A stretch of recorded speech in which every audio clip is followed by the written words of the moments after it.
আসসালামু আলাইকুম। আসলে এবার আমার জীবনে ১ম ভোট। ভোট কিভাবে দিতে হয়, কেমনে ভোট দেয় সেটা আমি এখন পর্যন্ত জানি না। আমার জীবনে আমি এখন পর্যন্ত কোনো ভোট দেই নাই। আর এবার আমি ভোট দেওয়ার জন্য আসলে অধীর আগ্রহে দিনগুলা অপেক্ষা করতেছি। আসলে দিনগুলো কবে পার হবে এবং আমার নির্দিষ্ট প্রার্থীকে আমি আসলে কবে ভোটটা দেব। এবার আমার ভোটটা আসলে ২ টা মানুষকে ভালোবেসে মানে আমার জীবনে ১ম ভোটটা আমি তাদেরকে দেব।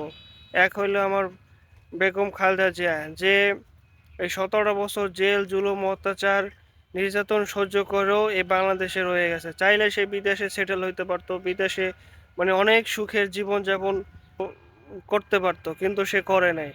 সে দেশের মানুষকে ভালোবাসে, রাজনীতিকে ভালোবাসে। এই দেশের অত্যাচার, নির্যাতন সহ্য করে দেশের মানুষ মাটিতেই রয়ে গেছে।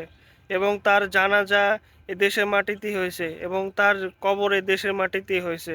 এবং তার জানাজা কি পরিমাণ লোক হয়েছে, এই বাংলাদেশ কেন বহির্বিশ্বের সব মানুষ দেখতে পাচ্ছে যে আসলে দেশনেত্রী বেগম খালেদা জিয়ার জানাজা আসলে কতটা লোক হইতে পারে এবং পৃথিবীর ইতিহাসে এরকম লোক হয়েছে কিনা আসলে আমার জানা নাই।